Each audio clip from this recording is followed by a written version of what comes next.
ما يقويك في الشدائد إلا ارتباطك بالله. أهل غزة ناس مربوطة بالقرآن. قرآن يا سارة، يعني خجلت من نفسي إذا أسأل طفل 12 و13 سنة أنت تعرف القرآن؟ هذا احنا السؤال عادي صح؟ ما تسألين أهل غزة هذا السؤال. المفروض السؤال يكون كالآتي: كم تعرف من القرآن؟ لأنه عادي راح يعرف قرآن. ما نحن نقول لك الصور القصار، لا هذا انتهينا.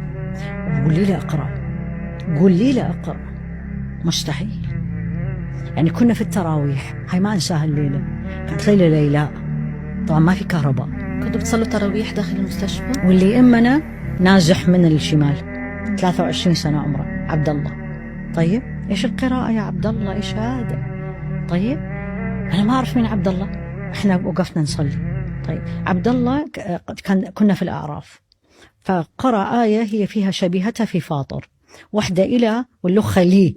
طيب فهو قراها، هي المفروض تكون لي، هو قراها إلى. أنا سكتت قلت كده عبد الله صح.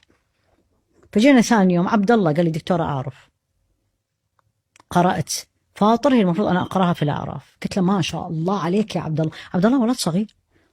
بعد شي يقول لي دكتورة أنا من أهل الصفوة. عبد الله إيش أهل الصفوة؟ دكتور في غزة كذا يجي هدوء عندهم هدوء خرافي. دكتورة احنا في غزة نحفظ القرآن مع الشيخ. طيب وبعدين ورا ما نحفظ القرآن مع الشيخ ويثبت، هو يختار من المجموعة ناس تروح تصير من أهل الصفة. يعني شنو؟ تروحين إلى مكان ثاني تسردي لي القرآن من الصباح إلى العصر كامل في جلسة واحدة. ما شاء الله.